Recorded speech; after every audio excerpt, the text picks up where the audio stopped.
A licensed physician accompanied them to their graduation ceremony, and then, when directed to do so by the master of proceedings, to put a sash on them in order to symbolize the passing of the torch to the next generation to take the Hippocratic Oath. The reason I know this is that my father told me of this custom after he was the physician in question at the graduation ceremony of Dr. Sabine Elisee, my cousin. Sabine is yet another of those insanely talented people who seem to master every skill in the world more or less effortlessly. At least she makes it look that way. She is a physician, she's a published author, she's a podcaster, and I seem to remember that she also studied television journalism at some point. She'll tell you what she needs to tell you a lot more competently than I ever could. So, my beautiful cousin, Dr. Sabine Elisee.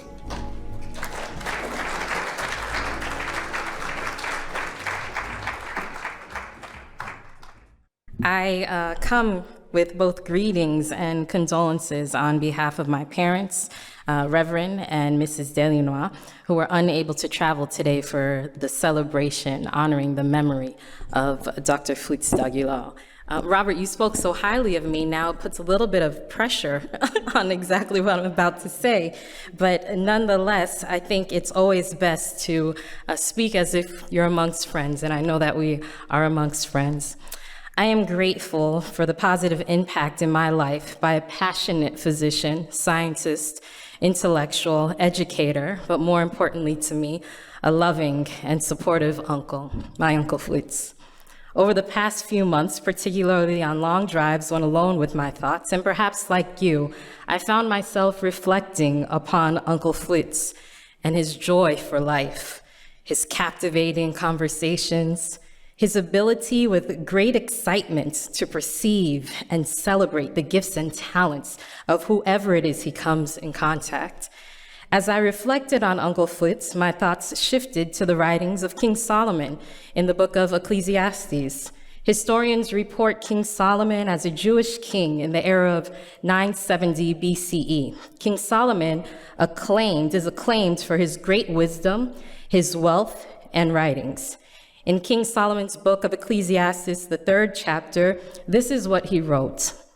There is a season, a time appointed for everything, and a time for every delight and event or purpose under heaven.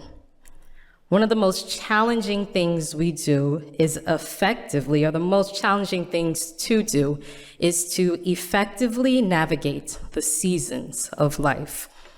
It takes will, it takes grit. One has to be intentional to embrace, to lean into, and fully be present in each season of life. When I was no more than 10 or 12 years old, I recall traveling with my parents and sister to Washington, D.C. for the funeral of Madame Ninette Daguillard, the late mother of Uncle Fritz.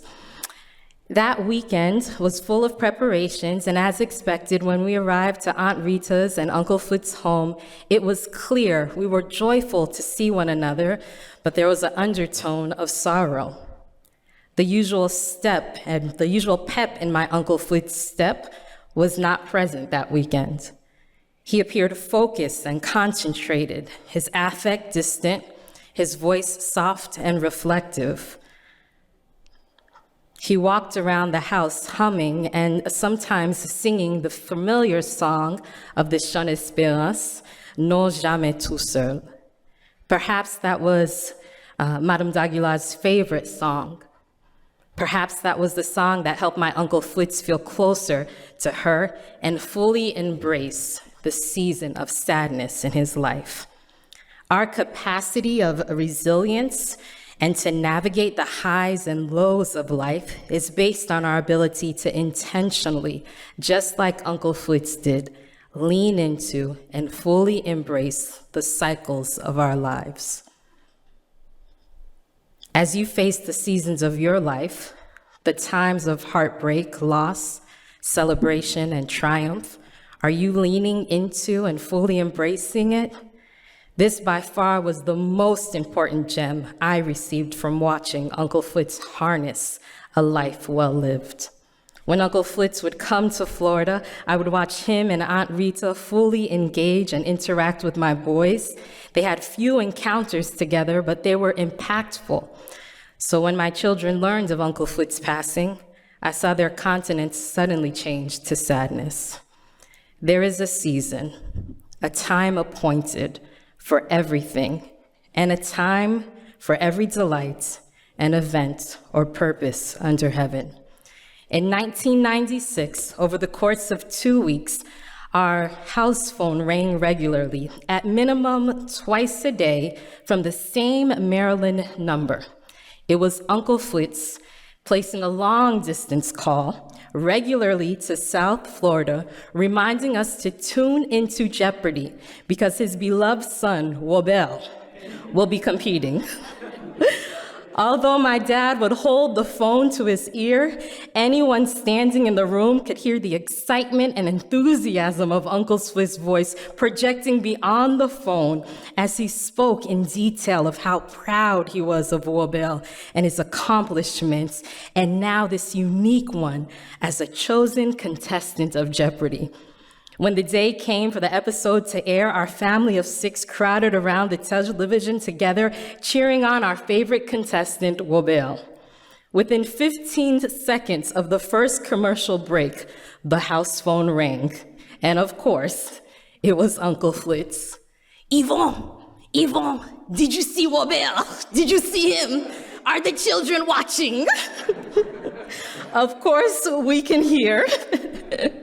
We were in fact separated by distance, yet together in that moment of excitement and inspiration. Often we hear the expression that time is fleeting, and the statement tends to carry with it some pressure to hurry and to grind and to move faster and to multitask.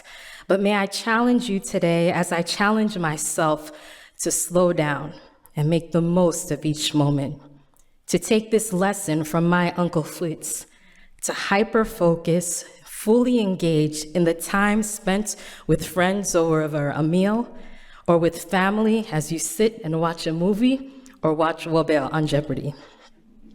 There is a season, a time appointed for everything, and a time for every delight and every event or purpose under heaven.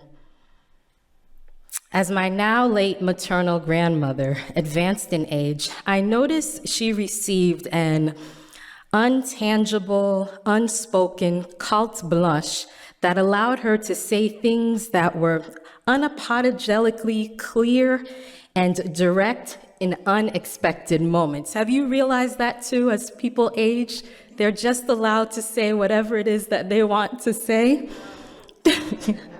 Well, during my medical school commencement ceremony, I realized that Uncle Fritz received that same carte blanche as he shared his thoughts on the then governor of Florida, who was invited as the keynote speaker.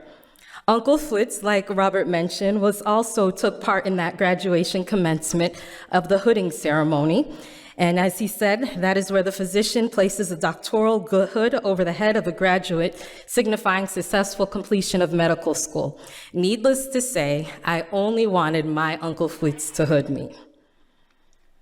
That weekend, however, as family was arriving, we were met with the unexpected arrival of my first son when I went into labor 2 days before graduation. Somehow, well, truly by the grace of God, I was able to deliver my first son, Balin, on Friday, make it to graduation on Sunday, where I finally saw my Uncle Fritz with my hood in his hand as we lined up to walk the stage.